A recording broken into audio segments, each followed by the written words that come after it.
मंडळी सहज YouTube scroll करताना एक व्हिडिओ समोर आला. क्लिक करून पाहिलं तर व्हिडिओ होता सोशल मीडिया शाप की वरदान याबद्दलचा. त्यामध्ये एका तरुणानं अत्यंत सुंदर ओळी सांगितल्या होत्या.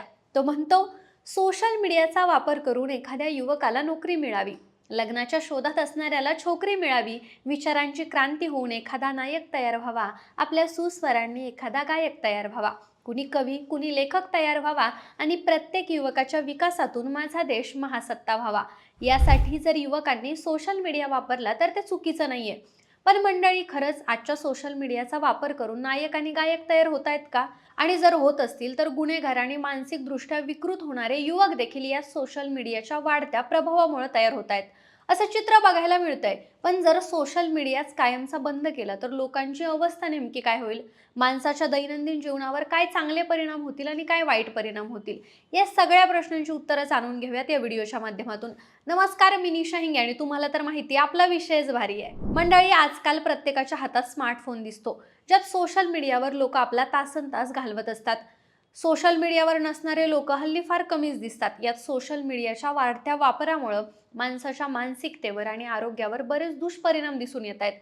महत्त्वाचं म्हणजे लहान मुलांमध्ये याचा वापर आणि याचे दुष्परिणाम जास्त पाहायला मिळतात. याचाच विचार करत ऑस्ट्रेलियामध्ये 16 वर्षांखालील मुलांसाठी सोशल मीडिया प्लॅटफॉर्मवर बंदी घालण्यात आली आहे. ऑस्ट्रेलियाच्या या निर्णयानंतर भारतामध्ये देखील याचं समर्थन केलं जात आहे. मद्रास हायकोर्टानं यावर विचार करण्याच्या सूचना केंद्र सरकारला दिल्या आहेत.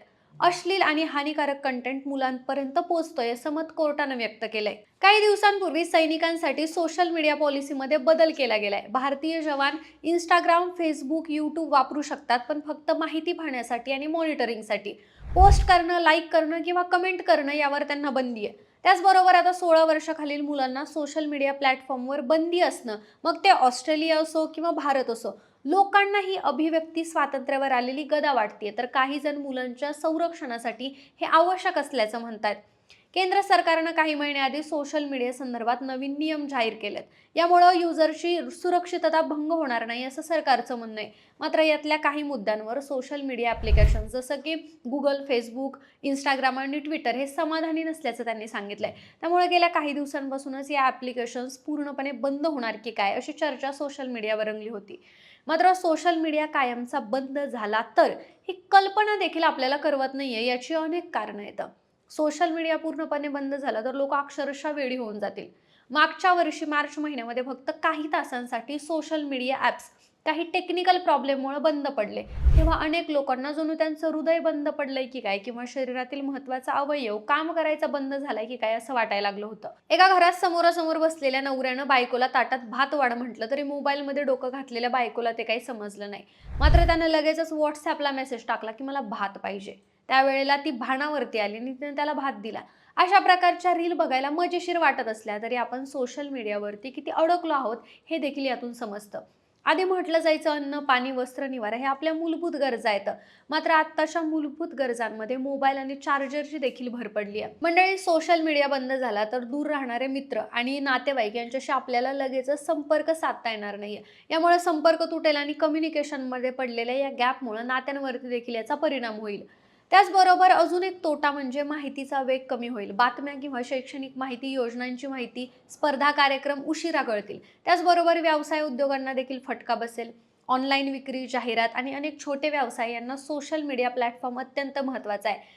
जर हा सोशल मीडिया बंद झाला तर त्यांच्या विक्रीवरती परिणाम होईल. त्याचबरोबर आपण बघतो की सोशल मीडियाच्या माध्यमातून अनेक कंटेंट क्रिएटर्स तयार झालेत. फ्रीलान्सिंग काम करणारी, त्याचबरोबर डिजिटल मार्केटिंग करणाऱ्या ज्या कंपन्या आहेत त्यांना देखील याचा फटका बसणार आहे. एकंदरीतच करिअरच्या संधी कमी होतील. त्याचबरोबर सोशल मीडिया प्लॅटफॉर्मवरून अनेक गोष्टींबद्दल अवेअरनेस पसरवला जातो. एखाद्या ठिकाणी घडलेला सामाजिक मुद्दा सोशल मीडिया थ्रू लवकर लोकांपर्यंत पोहोचतो आणि त्याचं सोल्युशन देखील लवकर निघतं.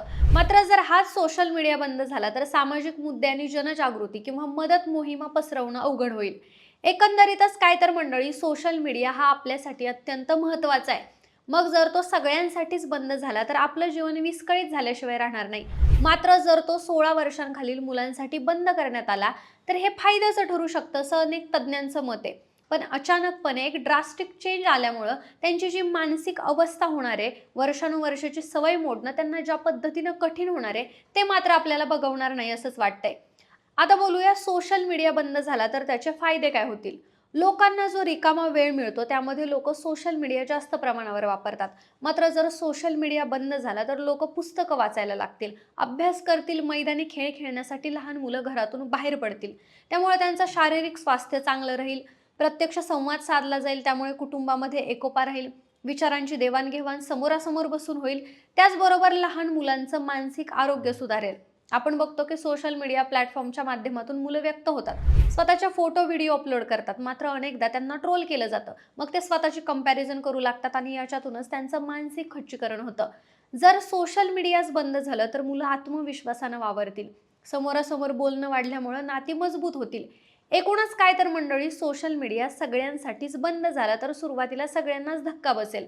पण लोकांना सवयच लागली आहे सतत फोन तपासायची, नोटिफिकेशन नाही, मेसेज नाही, स्टेटस नाही, त्याच्यामुळे अस्वस्थता वाढेल, अनेकांना कंटाळा येईल, काहींना एकटेपणा जाणवेल.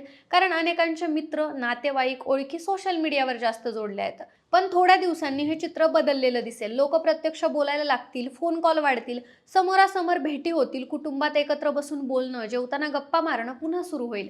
लहान मुलं मोबाईलऐवजी मैदानी खेळ खेळतील, माणसांमाणसांमधला थेट संवाद वाढेल.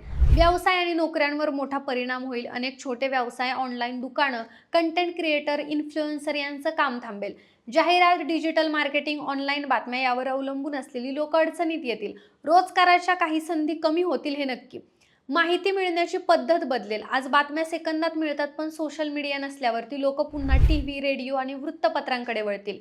अफवा पसरायचा वेग कमी होईल, कारण प्रत्येकजण काहीही लगेच शेअर करू शकणार नाही. यामुळे चुकीची माहिती थोडी कमी होण्याची शक्यता आहे. मानसिक आरोग्यावरही परिणाम होईल. तुलना, लाईक्स, कमेंट्स, ट्रोलिंग याचा ताण कमी होईल. अनेकांना मानसिक शांतता मिळेल. पण ज्यांना सोशल मीडियावरूनच आधार, ओळख, संवाद मिळतो त्यांना सुरुवातीला त्रास होऊ शकतो. एकूणच पाहिलं तर सोशल मीडिया बंद झाला तर तोटा आणि फायदा दोन्ही होतील. पण जर सोशल मीडिया फक्त 16 वर्षांखालील मुलांसाठी बंद झाला तर मात्र याचे तोटे कमी आणि बरेच फायदे दिसून येतील. त्यामुळे ऑस्ट्रेलियासारखंच आपल्या भारतात देखील 16 वर्षांखालील मुलांना सोशल मीडियावरती बंदी घातली गेली पाहिजे का, याबद्दल तुमचं मत काय हे आम्हाला कमेंटच्या माध्यमातून नक्की सांगा. आणि सोबतच आपल्या विशेष भारी या चॅनलला सबस्क्राईब करायला विसरू नका. धन्यवाद.